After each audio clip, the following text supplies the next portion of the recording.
Brigadier General Mohammad Reza Nagdi said of the Iranian Revolutionary Guard Corps, said that Iran had only used 5% of its defensive capacity against Israel during what's being called the 12-day war. Your assessment of this situation? The funeral was a huge vote of confidence. And we have to keep in mind that the West has always been producing a narrative hostile towards Iran in every way or form. Iran is a complete dystopia. It is evil. It is a regime. It is collapsing. It is imploding. It is despised by ordinary people, and so on. And one of the key arguments made by the West is that if we just push it a bit, then it will collapse, and the United States and the Europeans can get a real government, a legitimate government that would do their bidding, like in Syria, for example, or anywhere else in the world where they succeeded in bringing down a government. Of course, I think everyone knows that wherever the United States or the Europeans get involved, it only brings about death and destruction and misery. And the objective has never been freedom or democracy or human rights or anything like that. That is, all of these are completely opposed to the reality of the American empire.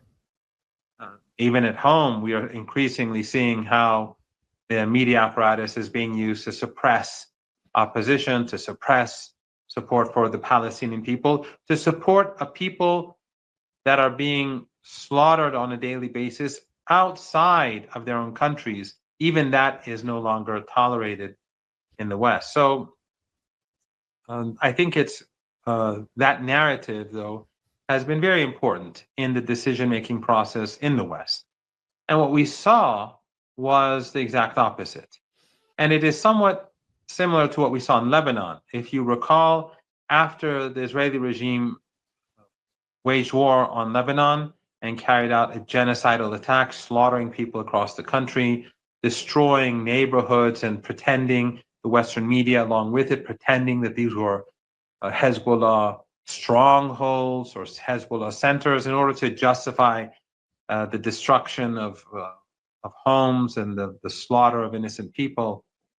Back then, it was claimed after the war, even though the Israeli regime failed to gain any real footholds in southern Lebanon during the fighting itself, we saw that the narrative was that Hezbollah has been weakened, that the people no longer didn't want Hezbollah. Hezbollah no longer has influence among the population in Lebanon.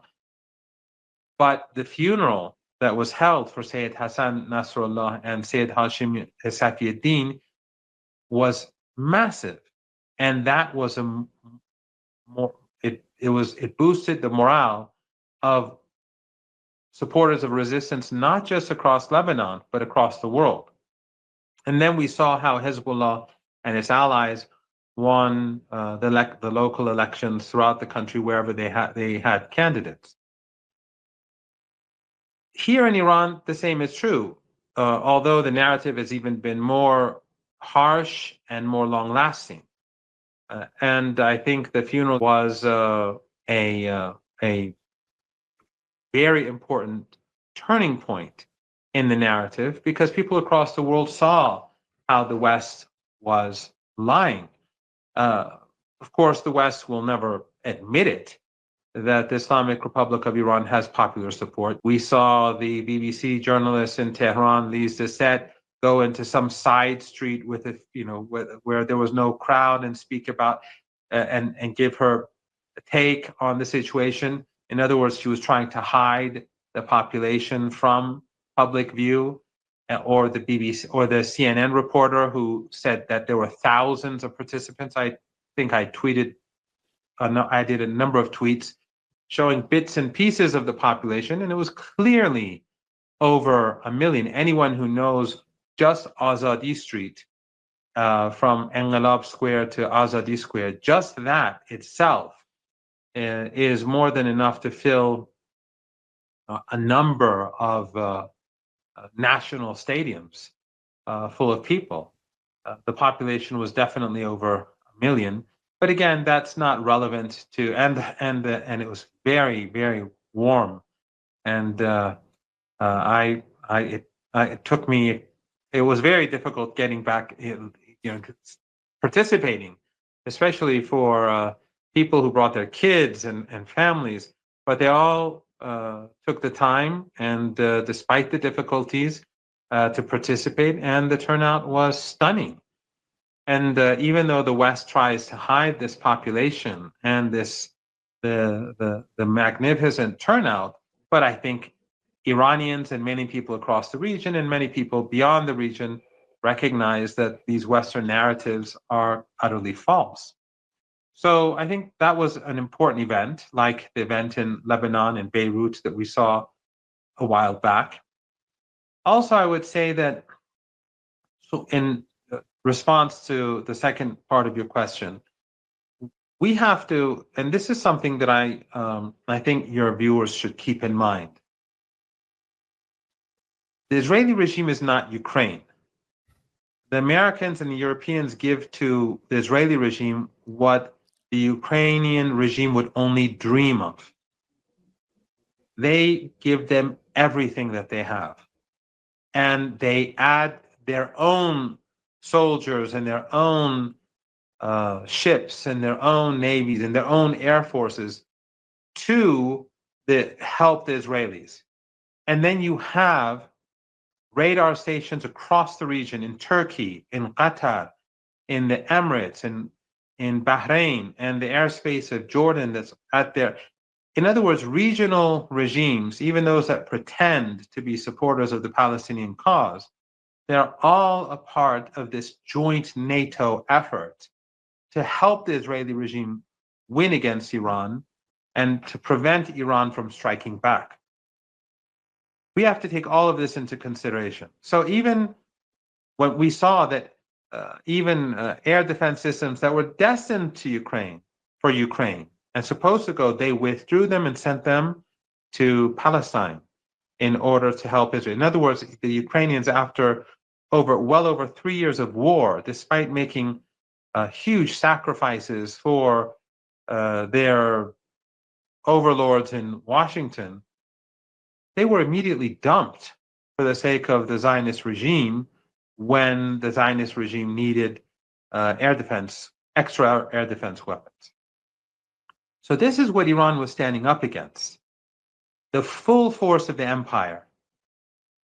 So the Russians, they did not have to face the sort of weaponry and this collective involvement to this extent that the Iranians had to face. Yet, despite the fact that this was a blitzkrieg attack and that major figures in the military and senior scientists and ordinary people were massacred by the regime in their beds at home. We saw images of children thrown out of the windows of their apartment buildings, slaughter everywhere. And the West, of course, tried to pretend these as pinpoint assaults and magnificent intelligence operations. So it's like saying that they discovered the home of, let's say, me, and then they wipe out the entire building that I live in order to get me. Whereas my place of residence is no secret, and slaughtering everyone in the building is nothing to be proud of. In fact, it is disgusting and shameful, but that just shows how Western media, how corrupt it is, and how it is simply a tool of empire. As I said, when you look at the CNN journalist and the BBC journalist, both of whom I know, speak in this way, it reveals everything, really. So the fact is that the Iranians were up against this massive onslaught, and the Israeli regime had everything, and they used everything. They used a large array of infiltrators, and of course, the entire Western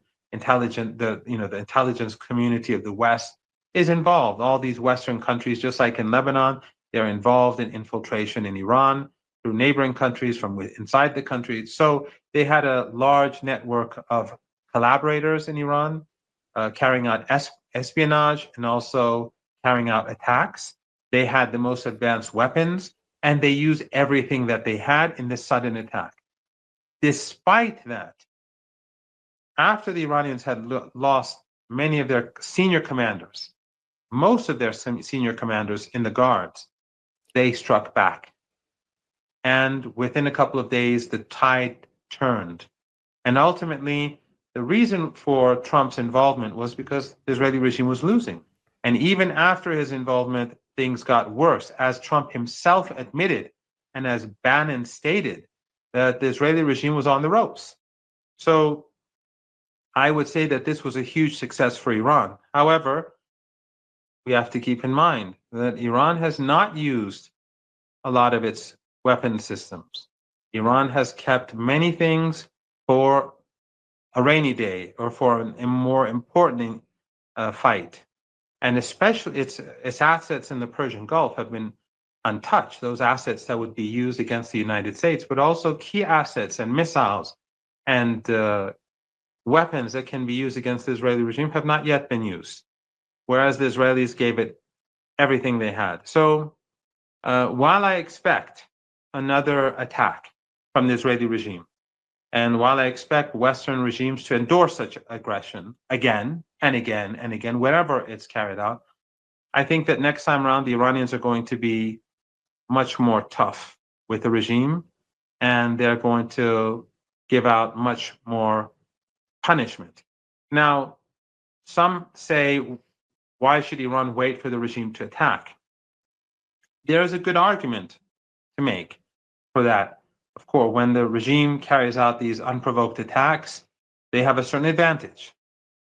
But the calculation in Iran is that when the regime exposes itself to aggression to the world, it only delegitimizes that regime further. And it delegitimizes the Western empire further. When people across the world see how the Israeli and American regimes bomb civilian nuclear sites that are under International Atomic Energy Agency supervision and hypothetically risk contaminating cities with radioactive material, yet the International Atomic Energy Agency refuses to condemn it, and Western regimes support it, I think that is itself incredibly damaging for the empire, even though there are certain risks, even though damage is done.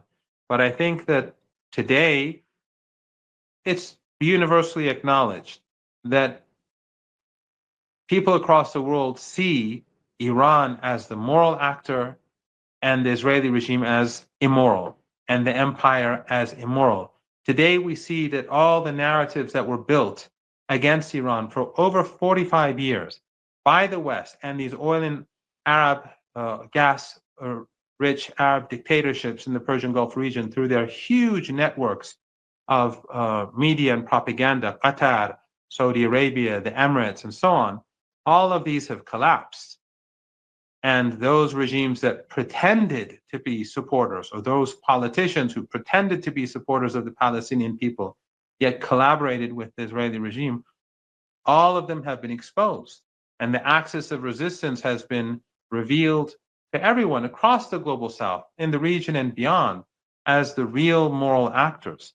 So I think that Iran's behavior, while it has certain disadvantages on the battlefield, it has created a huge wave of support, despite the fact that Iran is terrible at soft power, despite the fact that Iran does not have strong, good soft power capabilities, and despite the fact that Iran's soft power capabilities that are not very effective are all sanctioned. Despite all that, today we see the sympathy for Iran, the support for Iran, and the axis of resistance, the Palestinian people today is greater than I've ever seen in my life. You know, I have a lot of people who come onto this channel who watch this program. They get very concerned about Iran's future.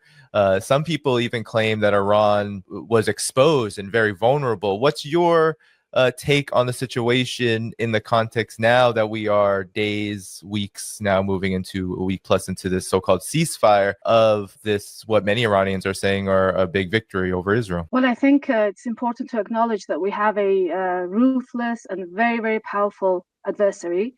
And we're not talking about one regime or one state. We're talking about, the whole West in a way. So I heard this quote from one of these German politicians that Israel is doing our dirty work. And it was really, mind-boggling for me. Why should any sane and moral state have any dirty work to assign it to another regime? So the reality is that this is not a symmetrical confrontation. We know that materially we are not as powerful as they are.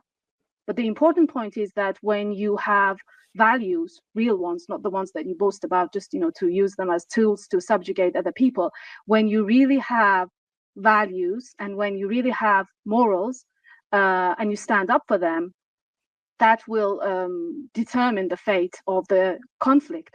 So although materially we might not be as powerful as our adversaries, I think Iranians have never lost hope. The first strike was a very it came to an extent as a surprise, and it was a very strong blow. We lost many important generals, and I think the Israelis and the Americans expected Iran to collapse after that. And I think that's the power lies in the fact that regardless of all of that, Iran was not only able to just stand up and survive, but also to strike back. If Iran didn't have an effective response, as some people are trying to downplay Iran's, the power of Iran's missiles, if it really wasn't strong, we still would be in the middle of the war. So the reason why the war only took 12 days, as Dr. Marandi stated, and as Trump has in different ways signaled this, was that Israel was not able to take it anymore.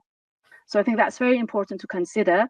Another issue that I wanted to point out, a bit related to your previous question, is that for many years the Israelis and also the Americans, but very specifically the Israelis, have been trying to, in a way, construct a false dichotomy of people versus government in Iran, to just try to demonstrate or try to prove that there's a kind of this big divide between what the people say, what the people want, and what the government is doing. The values are different. These are against each other. Israelis are supporting and sympathetic to the Iranian people. And I think the biggest outcome of this war, from the perspective of Iranians, and I'm referring to the non-military aspect of the conflict, is that this whole construction collapsed. Even if anyone before believed that there is this kind of difference, there is this kind of, as I said, dichotomy between the people and the government, when you murder generals and scientists and children and women and people who have absolutely nothing to do with anything political, people who ideologically might not even be that much supportive of the Islamic Republic or revolution, people are just going on with their normal lives. All of these people are murdered without any reason, and then they call it precise attacks, targeted assassination, these types of things. That really in effect makes that false narrative collapse, and I think that was very important. And so the procession, I attended that with my 3 kids, and it was such a difficult day for us because it was so hot and it was so many people on the streets. We were not able to get to Enqilab Square, which the procession started, because of the traffic. So many people were going that direction, so we decided to go to the end, which was Azadi Square. And again, it was so busy and so many people, everyone coming with families, not just, the whole families. And it was really an emotional moment as well, I think. And I was watching the procession The last convoy that was coming was carrying small coffins, and the photos of the children. And I was just thinking, the father was a nuclear scientist. So what? Since when is murdering nuclear scientists or any type of scientist in any country something legitimate? How can you? Or they've attacked the Iranian TV station, and now they're just debating about whether it had any military aspect or not. I mean, it's just it would be funny if it were in another context. It's ironic. And we've seen all of these arguments before about, the things that have happened in Gaza. They hit the hospitals, they target the journalists, and all of this have happened for other countries. But the difference is that in the case of Iran, they get a response for what they do. And I think that's very significant. And I think this would make the Israelis think twice about what they're doing in the region, in the long term, of course. But still, you see, right now they're bombing again Lebanon and bombing Syria. So if Israel, well, they pretend they are a regime, they are an illegitimate settler colonial regime, pretending to be a legitimate state.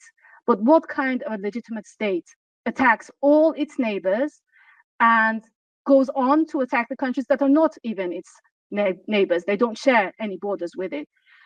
Constantly in war, constantly fighting and killing other people. And right now, I mean, the people from Gaza waiting to receive aid from the only organization that the Israelis allow for them to enter aid into Gaza, and they're just killed waiting to receive that. So I think not only for the Iranian people is this being more and more clear and clarified, that these constructions, these images, these narratives that the Israelis, that the Westerns are constantly pumping into people's minds are not going to work anymore. Like what happened in Britain, it was in a kind of a concert and people shouting death to the IDF. I mean, why are people surprised about that?